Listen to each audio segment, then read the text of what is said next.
promises have you made and broken to yourself over the years? Maybe you're like me and you've promised that tomorrow you'll eat differently, stop working late, finally get to bed on time, move your body consistently, stop saying yes when you mean no, or create space for the things that matter to you. Now, you mean it when you make those promises. You are sincere. And there's a part of you that deeply wants to follow through. But somehow the follow through fades, right? A few days later, sometimes a few hours later, you find yourself back in the very pattern you said you were done with. And that cycle is incredibly frustrating, especially if you're someone who is competent, capable, and disciplined in other areas of your life. So if you've ever wondered why you can take care of everyone else, meet deadlines for everyone, and yet struggle to keep a simple promise to yourself, this conversation is for you. Welcome to You're Not the Problem. If you've tried to fix your life through discipline, mindset work, and habit hacks and still feel overwhelmed, overextended, never enough, or a sense that the life you're living isn't the life you were meant for, you're in the right place. Here you'll learn why your patterns make sense, why you're not the problem, you're the possibility. So today we're going to demystify why you keep breaking promises to yourself and what has to change if you want to start having integrity with your own word. This is not a conversation about willpower or about trying harder. It's a conversation about how your nervous system organizes behavior and why your conscious intentions often lose to deeper adaptations that were designed to protect you. So the first thing to know is your nervous system does not organize your life around your goals. It organizes your life around what it perceives as safe. Now, most of us have developed patterns. We develop them usually early in life. And these patterns help us belong, avoid pain, or maintain connection. Over time, these patterns become automatic. We stop questioning them. We normalize them. We assume it's just who we are. And when you understand that, something very powerful can happen because the shame and self-attack can be replaced by curiosity and then understanding. One thing that I can promise you is that every single behavior is explainable. There's a reason why you ate the ice cream even though you want to support your health better. There's a reason why you didn't get yourself out for a walk or a workout yesterday, even though you value your longevity. There's a reason why you said yes when you knew the right answer for you was no. So instead of beating yourself up and saying, oh, I'll do better tomorrow, your power to change lies in understanding the reasons for your behavior and supporting the underlying need.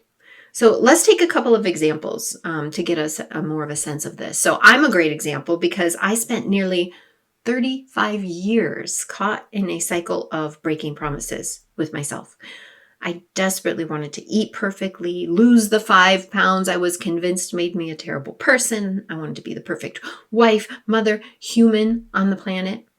And I thought that I needed to do these things in order to be worthy of the air I was breathing. I thought I needed to do these things to be enough, to be lovable. Every day, I made promises about the person I would be. I set myself up with the rules I would follow and the list of achievements that I would offer that would finally offer me the chance to be worthy. I couldn't follow that list, though, the vast majority of the time. Even if I could manage it for a day here and there, I couldn't do that consistently. So my life circumstances, they didn't change.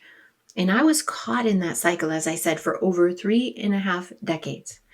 My capacity and energy were completely focused on performing because I felt I should in order to quiet the screaming voices in my mind that told me I wasn't enough. So I thought I had to do all these things to be okay.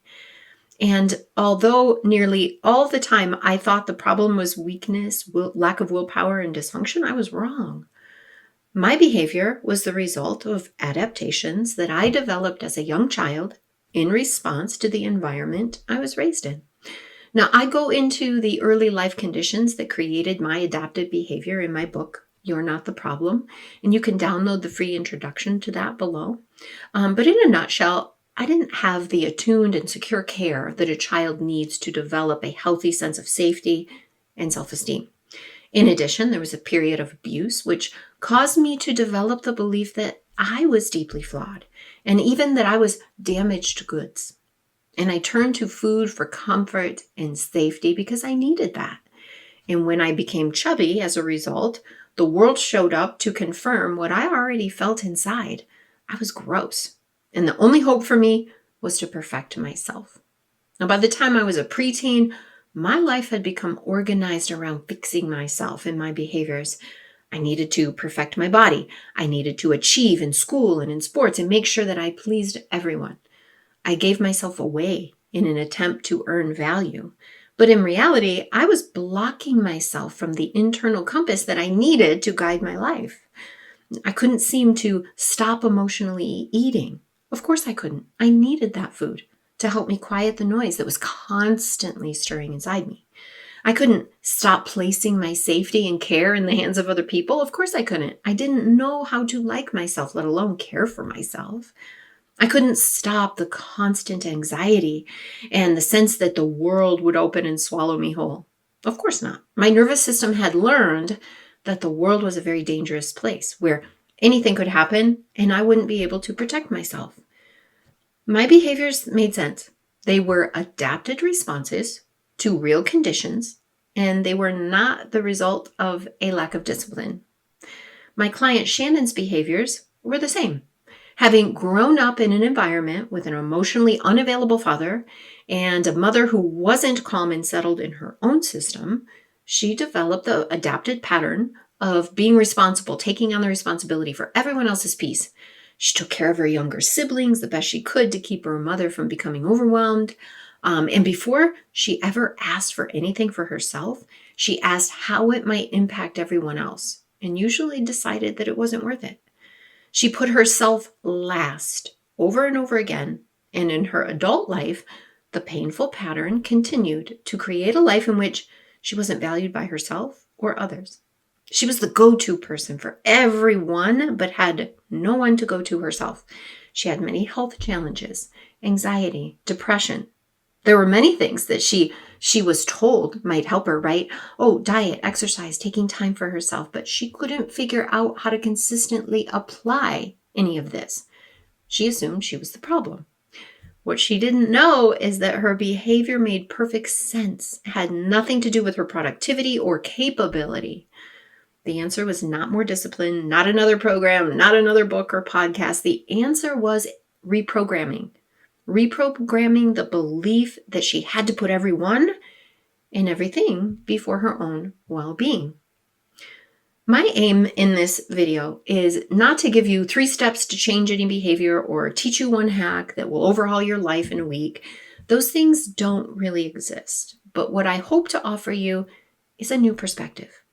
Your behaviors, even though they may seem like self-sabotage, laziness, or weakness, you're not the problem. Right? Your behaviors are not the problem, and you're not the problem. Every single promise you've broken, every time you've broken a promise to yourself, it makes sense. And when we unravel what your adaptations are, we can help you adapt again toward your truth in ways that meet your needs. And when we do that, your behavior begins to align with the life you want without the constant struggle and force. Your adaptations make sense. You make sense. The frustrations with your life and behavior, they won't be fixed through struggle. They will transform through understanding. So your next step is to download the introduction to You're Not the Problem, and let's begin making promises that you can keep. You're not the problem, and there is a way forward.